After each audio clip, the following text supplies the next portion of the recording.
It was a Tuesday morning like any other. Quiet, routine, the world waking up to coffee and headlines, until suddenly, the internet erupted in a way no one could have predicted. What started as a typical day quickly spiraled into a global spectacle, all thanks to a single tweet. Out of nowhere, a tweet from Donald J. Trump appeared, blazing across screens in all caps. "Greenland is very unfair. Sad." The message was short, but its impact was immediate and electric, setting off a digital firestorm that would soon reach every corner of the globe. Within minutes, millions of people, many of whom had never given Greenland a second thought, were suddenly self-proclaimed Arctic experts. Social media feeds exploded with memes, hot takes, and wild speculation. Why was everyone so outraged? What had Greenland done to provoke such a reaction from the President of the United States? The answer lay in a breaking news story. Greenland had just awarded a massive, lucrative mining contract. But the real twist? The contract didn't go to an American company, as many had expected. Instead, it went to a Canadian firm, sparking a wave of surprise and, in some circles, indignation. For Trump, who had famously floated the idea of buying Greenland just a few years earlier, this decision felt like a personal slight. It was more than just a business deal. It was a blow to his vision of American influence in the Arctic. At Mar-a-Lago, the phones rang off the hook. Aides scrambled for answers, fielding calls from reporters, politicians, and even foreign diplomats. The atmosphere was tense, as everyone tried to make sense of the unfolding drama. For years, the United States had quietly eyed Greenland's vast natural resources, rare earth minerals, oil, and untapped reserves, as a strategic prize in the new global race for Arctic dominance. The loss of this contract to Canada was more than an economic setback. It was a geopolitical wake-up call. When Greenland chose Canada, the polite neighbor to the north, over the brash superpower, it sent shockwaves through Washington. Lawmakers and analysts debated what this meant for America's standing in the world and whether the U.S. had lost its edge in the Arctic. On television, news anchors stumbled over the name Kvanefjeld, the site of the controversial mining deal, while trying to explain its significance to a suddenly captivated audience. Political analysts dusted off their books on Arctic geopolitics, tracing the history of international competition in the far north and speculating about what might come next. Meanwhile, Trump doubled down online, firing off a series of tweets that only fueled the drama. His supporters rallied behind him, while critics accused him of overreacting and missing the bigger picture. The world was reminded that even in the frozen, remote reaches of the Arctic, the stakes and the egos are enormous. The melting ice isn't just a symbol of climate change, it's a stage for global power plays and high-stakes rivalries. The Greenland-Canada deal was more than just a headline or a fleeting social media trend. It marked a turning point in the ongoing struggle for influence, resources, and prestige in the Arctic. As the world watched, it became clear this was only the beginning of a new geopolitical saga, one that would play out on the icy frontiers of the North, with consequences that could ripple far beyond the Arctic Circle. Greenland picks a side. But why does this decision matter so much, and what does it reveal about the shifting balance of power in the world today? Beneath Greenland's icy surface lies a treasure trove of rare earth elements, minerals that are absolutely essential for modern technology. These elements power everything from the smartphones in our pockets to the fighter jets that patrol our skies. Without them, the world as we know it would grind to a halt. As demand for high-tech devices and green energy solutions skyrockets, the importance of these minerals only grows. For years, China has dominated the rare earth market, controlling the vast majority of global supply and processing. This monopoly has made Western nations increasingly anxious, as they worry about supply chain vulnerabilities and geopolitical leverage. The search for alternative sources has become a top priority for governments and industries worldwide. The United States, eager to break China's stranglehold, threw its weight behind a major bid to develop Greenland's rare earth mine. American officials saw this as a strategic opportunity to secure critical resources and strengthen ties with a key Arctic ally. On paper, it seemed like a done deal. After all, America is Greenland's biggest ally, providing economic support and security guarantees for decades. Many expected Greenland to choose the familiar, powerful partner, but then, Canada entered the picture with a different approach. Their offer wasn't just about extracting minerals, it emphasized environmental protections, genuine community engagement, and a deep respect for Greenlandic culture and traditions. They promised to listen to local voices and ensure that development would benefit Greenlanders for generations. In a surprising move, Greenland chose the quieter, more considerate partner. The decision reflected a desire for a relationship built on mutual respect, not just economic gain. The announcement sent shockwaves through the mining industry and diplomatic circles alike. Analysts scrambled to understand the implications, while investors watched Greenland's headlines with new intensity. Greenland's leaders made it clear: Canada's commitment to sustainability, local involvement, and long-term partnerships set them apart. This wasn't just a business deal, it was a statement of values. For Greenland, the choice wasn't simply about who could pay the most. It was about trust, shared values, and a vision for the future that puts people and the environment first. This decision signals the kind of nation Greenland aspires to be, one that values its people, its land, and its sovereignty. It's a bold move on the world stage.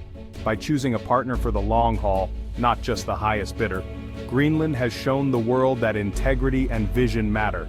The world took notice, and the story is just beginning. When most people think of Greenland, they picture endless ice, towering glaciers, and maybe a few polar bears wandering across a frozen wilderness.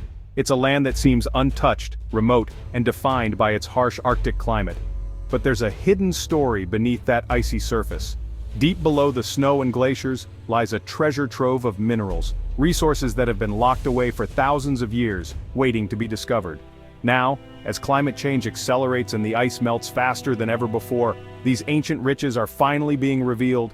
Land that was once inaccessible is opening up, exposing valuable minerals that could change Greenland's destiny. We're talking about iron, gold, uranium, and most importantly, rare earth elements. These aren't just rocks, they're the building blocks of modern technology and the foundation of a new kind of gold rush in the Arctic. Rare earths are essential for everything from smartphones and computers to wind turbines and electric cars. They're powering the global shift toward green energy and high-tech innovation. What makes Greenland truly special is the sheer scale of its resources. It holds one of the world's largest untapped deposits of rare earths outside of China, making it a potential game-changer in the global supply chain. For a small nation of just 56,000 people, this mineral wealth represents more than just money. It's a once-in-a-lifetime opportunity for economic independence and a brighter future for the next generation. Right now, Greenland depends heavily on subsidies from Denmark to fund its schools, hospitals, and public services. But with the right development, mining could provide the revenue needed for true self-sufficiency. Imagine new schools, modern hospitals, and improved infrastructure, all funded by Greenland's own resources. It's a vision of self-reliance that many Greenlanders dream about. But there's a serious catch. Mining in the Arctic is risky. It threatens fragile ecosystems, disrupts wildlife, and could forever alter the pristine landscapes that make Greenland unique. Fishing isn't just a job here, it's a way of life, central to Greenlandic culture and the local economy. Any threat to the environment is a threat to the people themselves. So Greenland faces a profound dilemma. Should it embrace the promise of mineral wealth, or protect the natural beauty and traditions that define its identity? That's why Greenland's leaders are cautious. They haven't just jumped at the biggest offer from foreign investors. They're looking for partners who respect their land, their people, and their future. For Greenland, this is about more than business. It's about charting their own path, making choices that will shape the lives of generations to come, and ensuring that their story is about more than just ice. Greenland picked Canada. Trump's reaction? Predictably explosive. No diplomatic niceties, just a social media tirade. He called it a slap in the face, claiming the US deserved better for its support. Remember, Trump once tried to buy Greenland. This rejection stung. For him it's personal, a second snub. He argued the US provides security, so Greenland owes America. But Greenland wants sovereignty, not strings attached. Trump's outburst revealed an old-school transactional mindset. Today, smaller nations want respect, not orders. His complaints only reinforced Greenland's choice. Canada looked like the reasonable partner. Instead of punishing Greenland, Trump's reaction justified their decision. The US came off as demanding, Canada as trustworthy. The diplomatic tables had turned. Who won this Arctic showdown? Canada, hands down. They gained resources and a major boost in Arctic influence. Canada's soft power, environmentalism, respect for indigenous rights paid off. They proved you don't need to be the loudest to win. Greenland also scored a victory asserting sovereignty, choosing a partner aligned with their values. This could bring economic independence and national pride. But there are risks. Snubbing the US could strain vital security ties. Greenland must balance new wealth with old alliances. The US, meanwhile, is left out in the cold, its influence diminished. The challenge for Greenland: reap the benefits without losing crucial support. The Arctic game isn't over. The next moves will be critical. The world is watching. The ripples from Greenland's decision will last for years. US-Greenland relations are now frosty, literally and figuratively. The US may get tougher, leveraging its military presence in future talks. This could force a rethink of American Arctic strategy. Canada and Greenland, meanwhile, are forging a deep partnership, economic, political, and cultural. Their alliance could reshape the Arctic Council and regional power dynamics. Other nations, especially China, are watching closely, ready to step in. The Arctic is now a global stage for competition and cooperation. Greenland's move has raised the stakes for everyone. The US must adapt or risk losing more ground. The Arctic is no longer a forgotten frontier, it's the new center of 21st century geopolitics. The game has changed. The Arctic is now a chessboard in motion. Greenland's deal is a major move about who sets the rules for the region's future. Once a zone of peace, the Arctic is now a battleground for resources and influence. The US relied on military might, but that's no longer enough. Greenland chose Canada for its soft power, environmentalism, respect, partnership. This is a wake-up call for the US, and others' values matter. Russia, too, is watching. A Canada-Greenland alliance counters Russian ambitions. Influence now comes from economic and social ties, not just military assets. Smaller players like Greenland can now shape the game. The Arctic is more complex, with higher stakes than ever. Every move counts. The world is playing for keeps. This saga is a crash course in modern diplomacy. Trump's approach, trying to buy Greenland, demanding loyalty, backfired. Greenland wanted respect, not a price tag. The US's transactional tactics alienated a potential partner. Canada's approach was the opposite. Listen, respect, collaborate. They addressed Greenland's concerns, offered sustainable development, and built trust. The lesson: old superpower tactics don't work anymore. Small nations want genuine alliances, not pressure. Canada's quiet diplomacy won the day. The US must adapt if it wants to compete in this new world. Listening beats shouting, every time. The Arctic's future is anything but frozen. Greenland's mining deal is just the beginning of a new era.